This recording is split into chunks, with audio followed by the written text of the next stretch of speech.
nota en un periódico del Medio Oeste y que el anuncio decía lo siguiente: ¿podría la persona o las personas que por 2 ocasiones rompieron la cerca de mi propiedad y mataron una de mis vacas, por favor, podrían venir una vez más? Amigo, ¿qué hace usted cuando alguien le hace una maldad? Le invita para que se la hagan de nuevo y entonces usted podrá desquitarse. Miremos lo que nos dice Mateo 18, empezando en el verso 15. Por lo tanto, si tu hermano peca contra ti, ve y repréndele estando tú y él solos. Si te oyere, has ganado a tu hermano. Mas si no te oyere, toma aún contigo a 1 o 2, para que en boca de 2 o 3 testigos conste toda palabra. Si no los oyere a ellos, dilo a la iglesia. Y si no oyere a la iglesia, tenle por gentil y publicano. De cierto os digo que todo lo que atéis en la tierra será atado en el cielo, y todo lo que desatéis en la tierra será desatado en el cielo. Otra vez os digo que si 2 de vosotros se pusieren de acuerdo en la tierra acerca de cualquier cosa que pidieren, les será hecho por mi Padre que está en los cielos. Porque donde están 2 o 3 congregados en mi nombre, allí estoy yo en medio de ellos. Entonces se le acercó Pedro y le dijo: Señor, ¿cuántas veces perdonaré a mi hermano que peque contra mí? Hasta 7. Jesús le dijo: no te digo hasta 7, sino aún hasta 70 veces 7. Hoy quiero compartir con usted acerca de cómo curar, sanar y restablecer relaciones rotas. Y yo creo que todos quienes hemos estado sirviendo a nuestro Salvador por mucho tiempo, tendremos un número de experiencias de quienes nos han hecho daño. Y ese es un problema muy doloroso. La palabra pecar significa literalmente no dar en el blanco, o estar fuera de los límites de algo, o transgredir. Cuando alguien peca contra otra persona, está transgrediendo en la vida de esa persona. La relación se rompe y cualquier comunión es cercenada. Ahora, déjeme decirle por qué esto es un problema doloroso. En primer lugar, porque ofende a Dios el Padre. Mi papá tuvo un hermano que nunca visitó nuestra casa. Él vivía en Denver, en Colorado, y un día vino a West Palm Beach, en la Florida, para visitarnos. Mi madre se pasó toda la noche cocinando un pavo, y yo tuve que dormir con mi hermano mayor. Ambos, aunque éramos jóvenes, éramos bastante grandes. Yo jugaba fútbol norteamericano, y él recién había regresado después de haber estado en el ejército.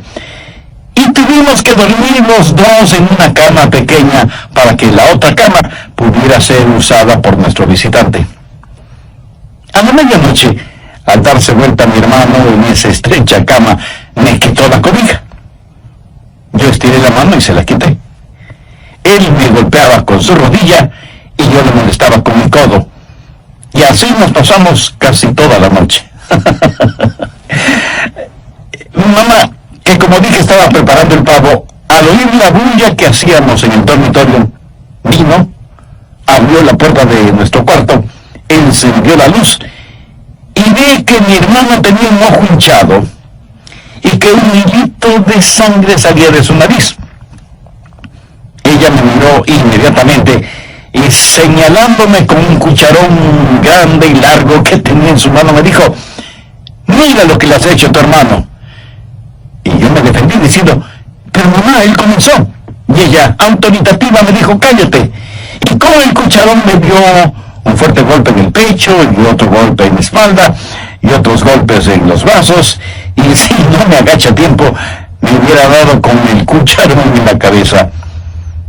¿Cree que ella, después de esa demostración de samurái femenina, se mordió los dedos diciendo: ¿qué es lo que he hecho a mi pobre Adrián? De ninguna manera. A la mañana siguiente, cuando nos reunimos para desayunar, mi hermano tenía una toalla cubriendo su cabeza y en mi brazo se podía todavía ver la huella del cucharón.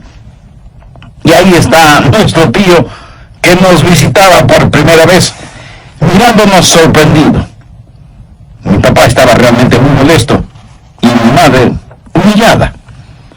Y nosotros dos avergonzados. Y como dice el dicho en relación con los perros derrotados, nos sentíamos con un rabo entre las piernas, más bien entre las patas. Y me pregunto si en el cielo no se avergonzará sobre la forma en que algunos de los hijos de Dios se comportan.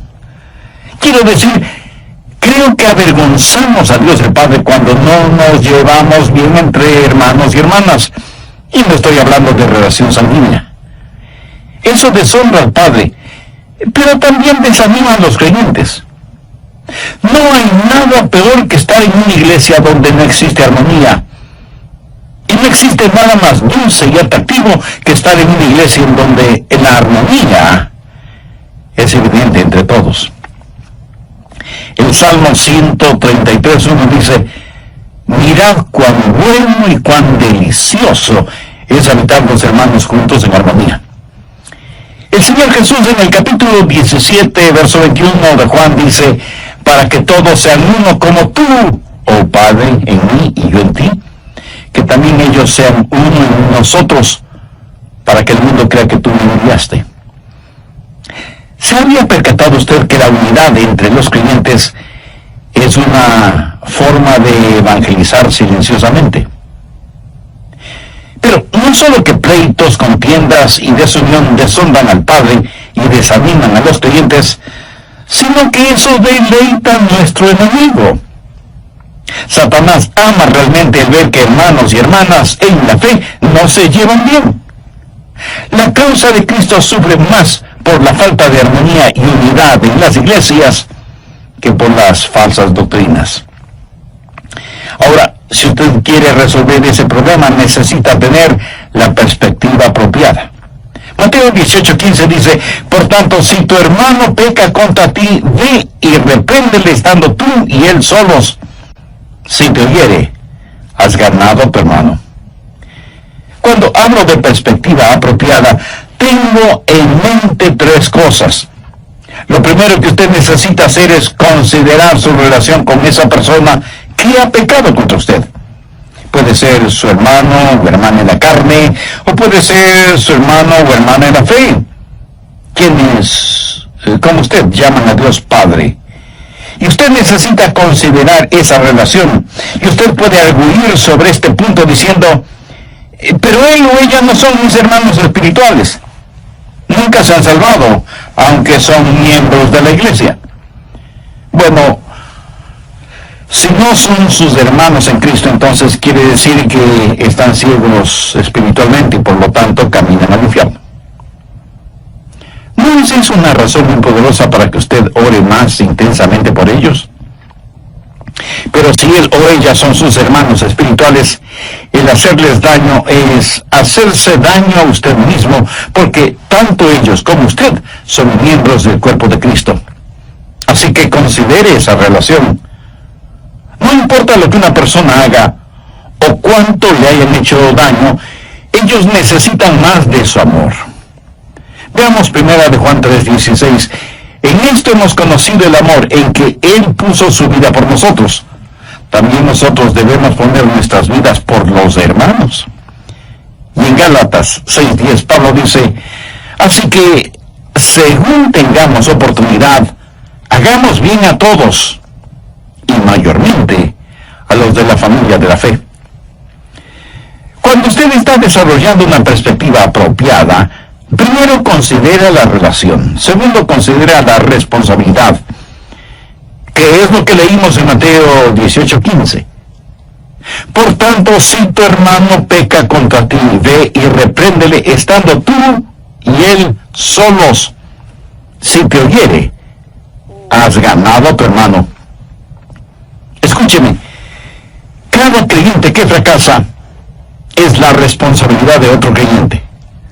Cuando un hermano o hermana fracasa, otro hermano o hermana deben ayudarle a levantarse, porque la Biblia dice en Gálatas 6:1: hermanos, si alguno fuere sorprendido en alguna falta, vosotros que sois espirituales, restauradle con espíritu de mansedumbre, considerándote a ti mismo, no sea que tú también seas tentado.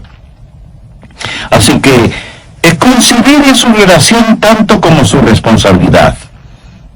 Si alguien le ofende, es su responsabilidad el tratar de arreglar positivamente esa relación. Y cuando considere su relación y su responsabilidad, es muy importante que se considere a usted mismo. Veamos nuevamente Gálatas 6:1. Hermanos, si alguno fuere sorprendido en alguna falta, vosotros que sois espirituales, restauradle con espíritu de mansedumbre, considerándote a ti mismo, no sea que tú también seas tentado. Ahora, ¿cómo se considera usted mismo?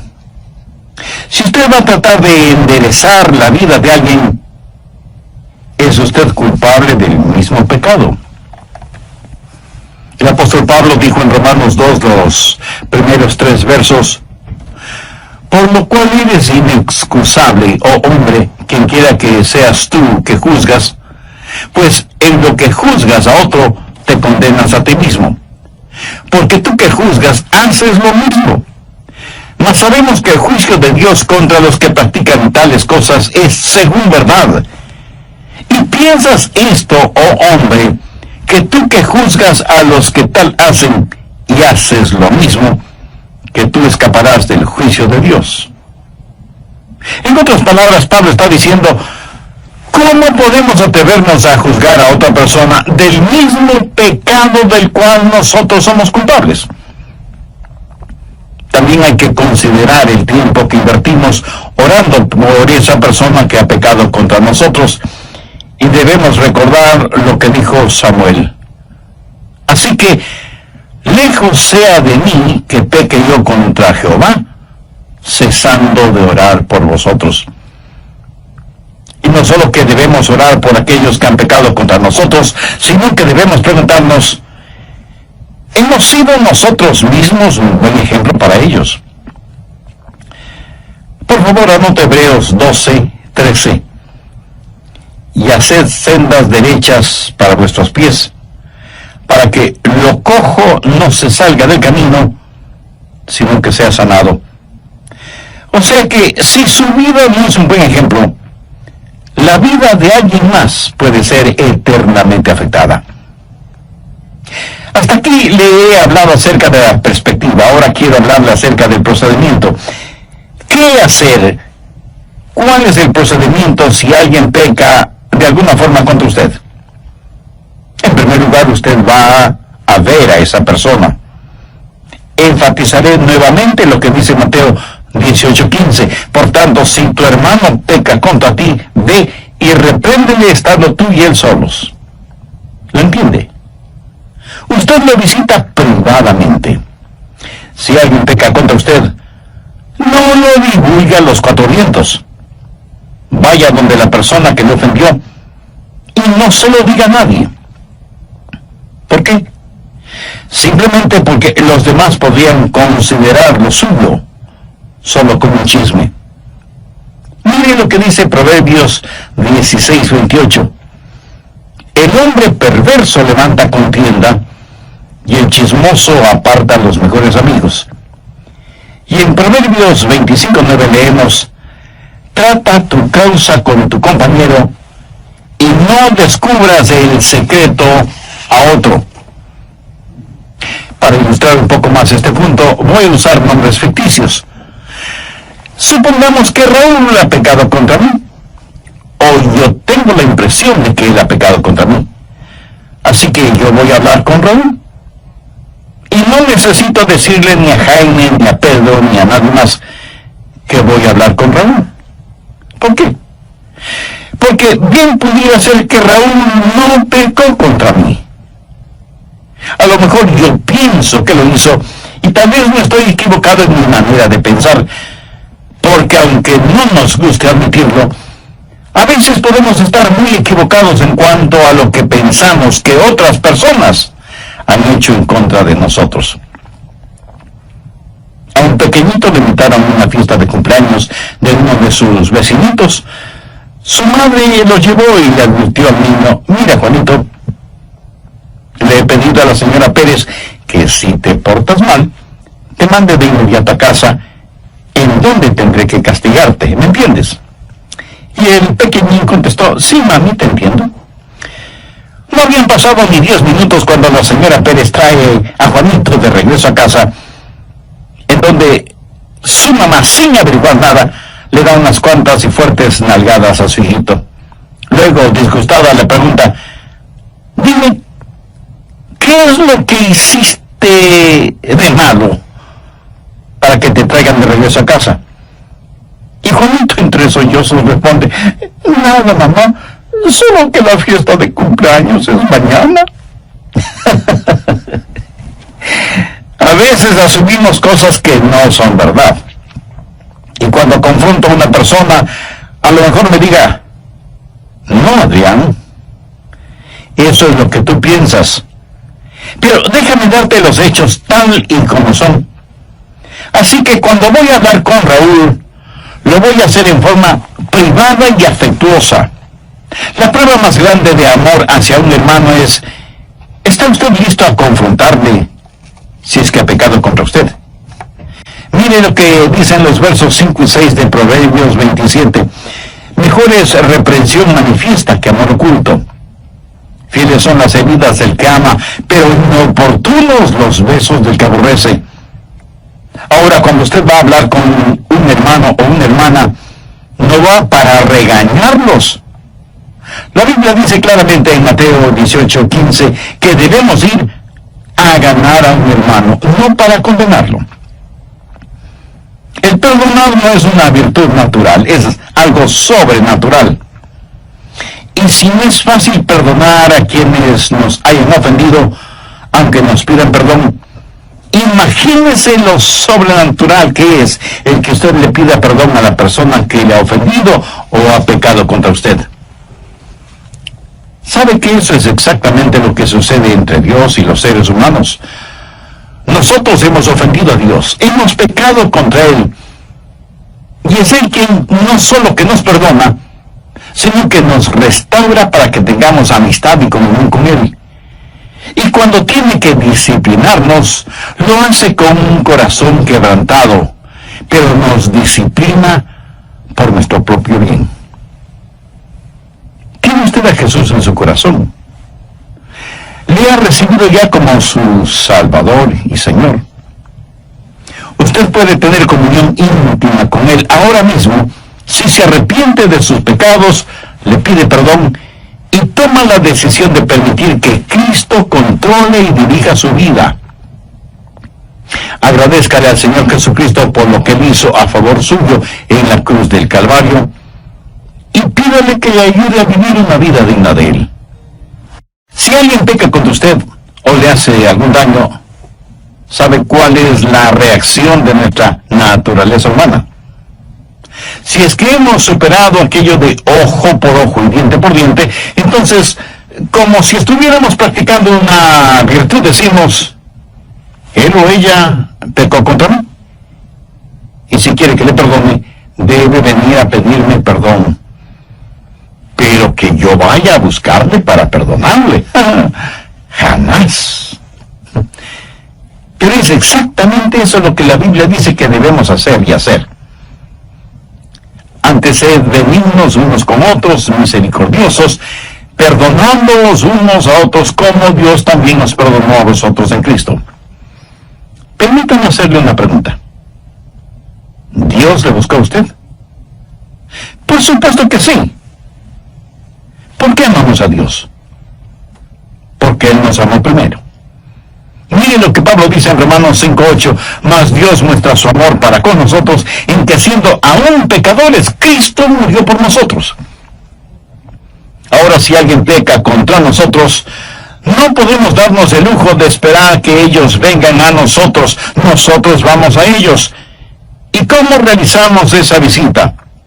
La hacemos en forma privada, amorosa y humildemente, con el espíritu de Gálatas 6:1. Hermanos, si alguno fuere sorprendido en alguna falta, vosotros que sois espirituales, restauradle con espíritu de mansedumbre, considerándote a ti mismo, no sea que tú también seas tentado. Evidentemente Simón Pedro estuvo escuchando todo esto y se puso a pensar, porque sabía que algunos habían pecado contra él, así como él había pecado contra otros. Y estuvo pensando, ¿cuál es el límite en este asunto? Veamos Mateo 18:21. Entonces se le acercó Pedro y le dijo, Señor, ¿cuántas veces perdonaré a mi hermano que peque contra mí? Hasta 7 veces. En la mente de Pedro, este asunto del perdón debía tener un límite, porque él creía que no se puede perdonar indefinidamente, porque mientras más una persona peca, menos son las posibilidades de perdón. Es decir, llega un momento en que hay que decir, basta, no más. Y Jesús le dijo que esto del perdón no es un asunto de matemáticas. Jesús le dijo, no te digo hasta 7 veces, sino aún hasta 70 veces 7. Esto es algo interesante porque la verdad del asunto es que si usted perdona genuinamente a una persona una vez, entonces ese pecado debe desaparecer para siempre. Y si le vuelven a ofender de la misma manera, es como que si le ofendieran o pecaran contra usted por primera vez. No será como la 4ª o 7ª vez, será como si fuera la primera vez. Y usted no mantiene una libreta de notas para anotar el nombre de las personas que pecan contra usted, qué clase de pecado fue y qué número fue. El amor, mi amigo, no mantiene archivos. Usted humilde y libremente perdona a su hermano o hermana antes de que la falta de misericordia infecte su vida. Y perdona completamente, totalmente. De paso diré que cuando usted va a una persona en busca de perdón, asegúrese de que es perdón lo que recibe. Porque una persona orgullosa podría decirle, oh, no tiene importancia, está bien, olvídalo. Usted debe decir, yo quiero que me perdones. El olvidar una ofensa solo será realidad cuando esa ofensa es perdonada. Cuando esa página en la relación con determinada persona es una página nueva y limpia, y no una página simplemente medio borrada. Debemos perdonarnos unos a otros como Dios en Cristo nos perdona a nosotros. Ahora, todo esto nos pone frente a un problema. ¿Qué si la persona no quiere escucharnos? ¿Cómo frecuentemente sucede? Y dirán, yo no te hice nada malo, o no necesito pedirte perdón ni necesito de tu perdón, o sí, hice lo equivocado y a ti qué te importa. ¿Qué hacer en casos así? Un nuevo elemento, la confirmación. Primero, visitación, segundo, restauración y tercero, confirmación. O sea, Mateo 18:16 entra en acción. Mas si no te oyere, toma aún contigo a 1 o a 2, para que en boca de 2 o 3 testigos conste toda palabra. Así que usted necesita a alguien que sirva de testigo para que 2 o 3 son necesarios para testificar y confirmar, porque usted podría estar equivocado y la otra persona tener la razón. Todos tenemos nuestros puntos ciegos. Yo los tengo. Todos los tenemos. Ahora Jesús no habló de agentes secretos cristianos. Las personas que le acompañen no van para testificar contra la otra persona, sino a tratar de ganar a la otra persona. Pero suponga que esa persona tiene oídos sordos, y aunque usted ha ido a él o ella en forma privada, con una actitud amorosa y humilde, pero esa persona no le escucha, entonces usted busca la ayuda de amigos espiritualmente maduros para que le acompañen y sean testigos de que la persona involucrada no quiere escuchar. Después de que esa visitación y confrontación no tuvo éxito, ¿qué hacer? Bueno, usted pone el asunto en conocimiento de la iglesia, porque ya se vuelve un asunto sumamente serio. Busque Mateo 18:17. Si no les oyere a ellos, digo a la iglesia. Y si no oyere a la iglesia, tenle por gentil y publicano. El asunto está ahora frente al liderazgo de la iglesia y la persona será confrontada por los líderes espirituales. nunca pierda de vista que el objetivo no es condenar a esa persona, sino recuperar a esa persona y que sea desafiada a un profundo examen de conciencia. Al mismo tiempo, la iglesia debe examinarse para saber si en verdad está administrando a las necesidades emocionales y espirituales de esa persona y si se ha tomado como responsabilidad seria el orar por ella, por su arrepentimiento y por su restauración. Y si con todo este procedimiento la persona tampoco escucha a la iglesia, ¿cuál es el próximo paso? La segunda parte del verso 17 tiene la respuesta. Y si no oyere a la iglesia, tenle por gentil y publicano. Eso en lenguaje sencillo significa hay que excomulgarlo. Los gentiles eran las personas que no pertenecían a la fe judía. Los publicanos, sin embargo, eran los cobradores de los impuestos y se les consideraba completamente deshonestos.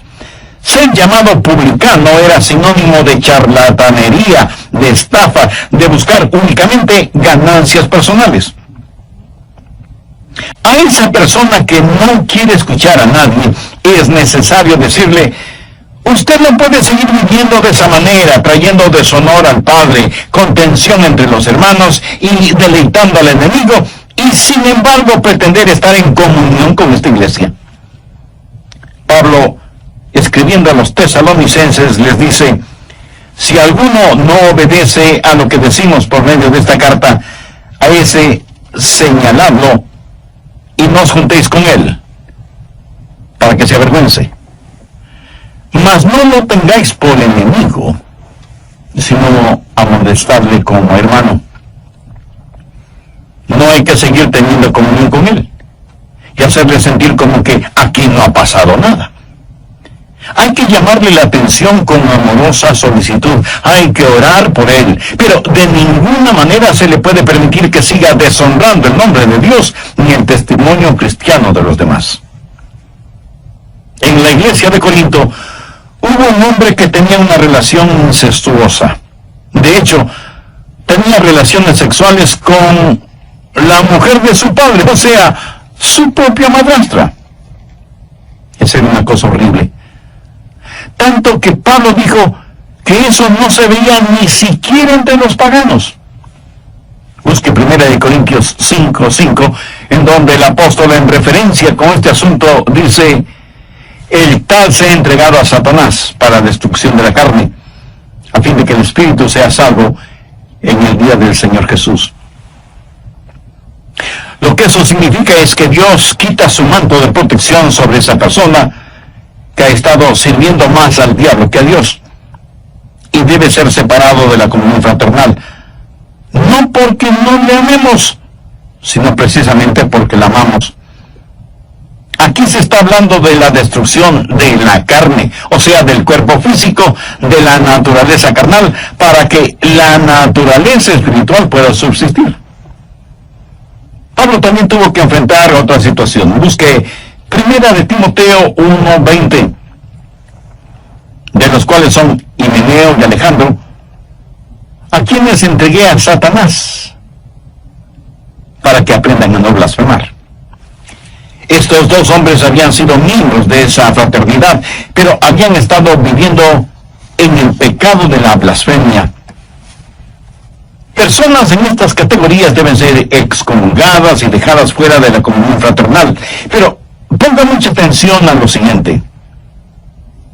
Esto debe ser hecho como último paso, como el último recurso, o sea, después que todos los demás pasos previos y bíblicos no han dado ningún resultado con esa o esas personas, hombres o mujeres. No es cuestión de saber que alguien ha fallado en algo y privarlo de la comunión, porque todos nosotros fallamos de alguna forma alguna vez. Todos nosotros, aun aquellos que se creen lo mejor de lo mejor, caen, fracasan, pecan. Y recuerde que la iglesia no es un museo donde se exhiben los santos, más bien es un hospital para los pecadores. Una versión parafraseada de Romanos 14:1 dice: recibe a un hermano en la iglesia aunque él casi no crea que Cristo pueda salvarle. Debemos aceptar a los bebés en Cristo, a los débiles en la fe, a quienes tropiezan y pecan, y debemos amarles, confrontarles, ayudarles y edificarles. No excluirles simplemente porque han caído, pues porque han caído necesitan más de la iglesia. Pero de lo que se está hablando en este pasaje es de una persona recalcitrante, necia, obstinada. Una persona que dice: no voy a cambiar. Escojo esta manera de vivir, ese es mi estilo de vida. Repudio el amor que me muestran. Quiero transitar por mi propio camino. No escucharé a ningún hermano que venga a mí. No haré caso de los testigos que le acompañen. No escucharé a la iglesia que me ha desafiado. Entonces, con el corazón quebrantado, tendremos que decir a esa persona: hermano o hermana, lo sentimos profundamente, pero no puede continuar viviendo de esa manera y teniendo comunión en la iglesia. Usted mismo se ha vuelto como un gentil y publicano. Entonces, ¿qué hacer con una persona así? Primero, la ama y trata de ganarla para Cristo. Pero no le permitimos que vierta su veneno en la congregación. No podemos, no debemos permitir a esa persona herir, distorsionar y vilipendiar la causa de Cristo. Así que, si alguien ha pecado contra usted, no haga eso un asunto de chisme. No venga a decirme a mí lo que esa persona le ha hecho. Vaya usted donde esa persona, ore y vaya con amor, humildad y gentileza y trate de ganar a su hermano o hermana. Si no le escuchan, busque que le acompañen 2 o 3 hermanos de confianza, espiritualmente maduros, y vuelvan donde esa persona. Si él o ella no les escucha,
traiga el asunto al conocimiento de la iglesia y que la iglesia los confronte. Y si tampoco escuchan a la iglesia, aunque se nos quebrante el corazón, debemos tratar a esas personas como si nunca ellas hubieran conocido a Jesucristo como su Salvador y Señor. Pero recuerde, ese es el último paso, el último recurso. El primer paso siempre debe ser tratar de restaurarles y traerles de regreso al redil. Hace años, y cuando era pastor en una iglesia, les dije a los diáconos que no estaba satisfecho con la forma en que se practicaba la disciplina bíblica en esa iglesia. De paso, debo decir que se debe practicar disciplina bíblica en las iglesias cristianas, si es que como creyentes e iglesias cristianas queremos ser de impacto y ejemplo en el mundo. Creyentes e iglesias santos. Pero tampoco queremos una iglesia en donde los miembros piensen que son mejores que otras personas. No debemos ser parte de una iglesia que no da cabida a quienes han caído y están heridos emocional y espiritualmente. Queremos iglesias que al orar puedan decir: Dios, envíanos un avivamiento. Que tengan la absoluta seguridad de que Dios no les dirá: si quieren avivamiento, primero limpien sus vidas y no sigan practicando cosas que yo claramente he prohibido en mi palabra. Como iglesia, debemos ayudar a aquellos que están luchando espiritualmente y a aquellos que han caído, pero por otro lado, Como iglesia debemos tener parámetros espirituales, éticos y morales y cumplirlos. En nuestros días, muchas iglesias, en vez de ser un aprisco, se han convertido en un zoológico en donde todos entran. Pero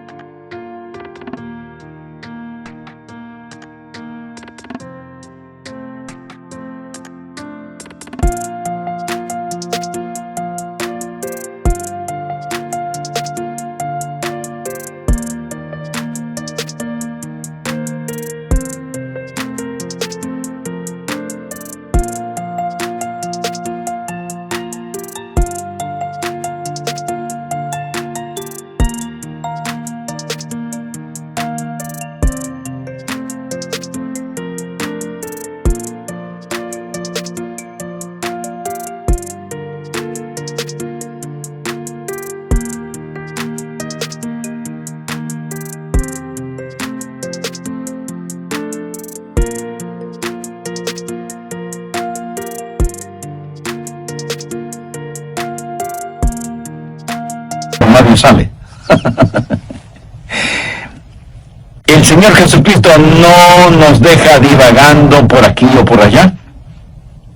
No nos deja solos y sin esperanza. Y en su palabra nos enseña cómo debemos comportarnos como creyentes, cómo amar a otros y cómo perdonar y restaurar la vida espiritual de hermanos y hermanas en la fe. Y nos ha dado no solamente las herramientas espirituales y emocionales para que podamos ayudar a aquellos que emocionalmente han fracasado, sino que también nos ha dado un corazón sensible y celoso por la santidad y pureza de su iglesia, para que no seamos apáticos cuando veamos cosas que podrían dañarla, contestar al Espíritu Santo o causar que los no salvos tropiecen por nuestro testimonio. Amiga, amigo, ¿le ha entregado su corazón al Señor Jesucristo? ¿Le ha recibido como su Salvador? Si aún no lo ha hecho, ¿no le gustaría hacer esa decisión? Recuerde que para ser salvo debe guiar en el Señor Jesucristo. Jesús murió por usted en la cruz del Calvario y usted debe recibirle por fe en su corazón. Si usted, quien quiera que sea o donde quiera que esté, y si está escuchando este programa, ore una oración como la que yo voy a orar. Lo puede hacer en voz alta o en voz baja, pero diga esta oración con sinceridad en la intimidad de su ser. Recuerde, lo que voy a decir es solo una guía. Querido Dios, y por amarme a pesar de mis pecados, sé que mi pecado merece tu justicia, pero vengo en busca de tu gracia y tu misericordia. Señor Jesús, te agradezco que tú sacrificaste tu vida en la cruz y derramaste tu preciosa